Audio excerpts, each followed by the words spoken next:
Welcome to Unit 1.2. In this unit, we're going to learn about common errors that you see in Excel.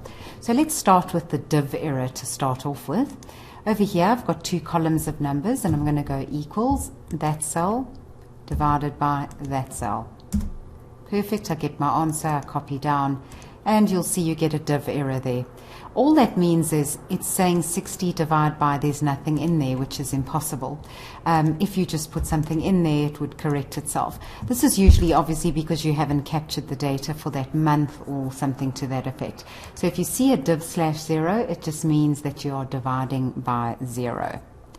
The next one I want to cover is your circular reference error. What this is normally I would sum here, K1 to K4. What if I said sum it to K5?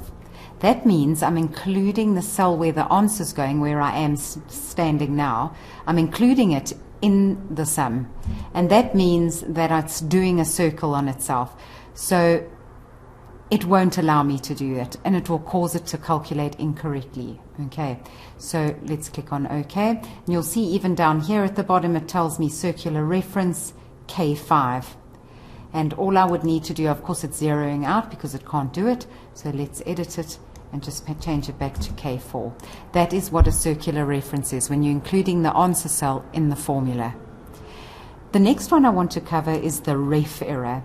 Now over here I've got E1 divided by F1, and it knows it's on this particular sheet. So if I try and copy this formula, let's say onto another sheet and paste, I'm going to get a ref. Look at the formula, it's saying ref divided by ref. Ref just means it's lost its reference. It can't find what it's looking for. It's now on another sheet, and it can't find the cell. So that's the reason for a ref error. You'll often find ref errors when you're linking from one file to the next, and somebody moves that file, puts it in another folder, or renames that file. When you open that linked file, it will just say ref everywhere because you've changed the name of the file or the position of the file, put it in another folder, etc. Also, for example, this formula is referring to column E1. If I, let's say, delete column E, you'll find it just says ref everywhere because it now can't find that column any longer. So that's another reason for your ref error. The other error I want to cover is the value error. So let's type something text here. If you ever do a formula, let's say equals 100 times, and I click on a text cell by mistake, I'm going to get this value error. What that means is you're trying to do a formula with something that is text and not a number. If I change that to a number now, the formula would correct itself. So that's what the value error means, that you're referring to something that's text in a formula. Sometimes you might find the error name. For example, if I was doing a VLOOKUP function,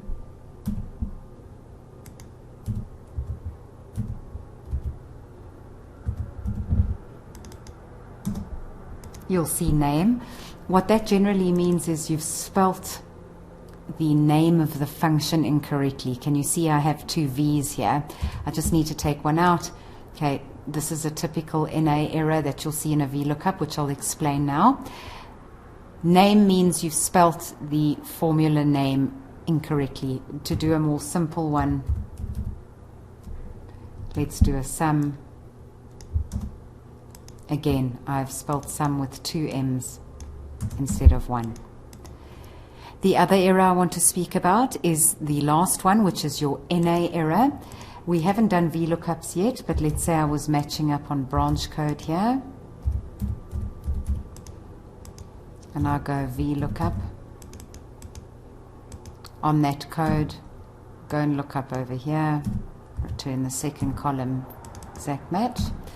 You'll find it finds it perfectly, but if I typed in one that didn't exist and I tried to look there for it, it's just saying it's not found, it's not applicable. So you'll generally see these NA errors when it's looking from one sheet into another or one sheet into another file. It's trying to find a match and it can't find one. So next time you see one of these errors, don't panic, you'll know exactly why.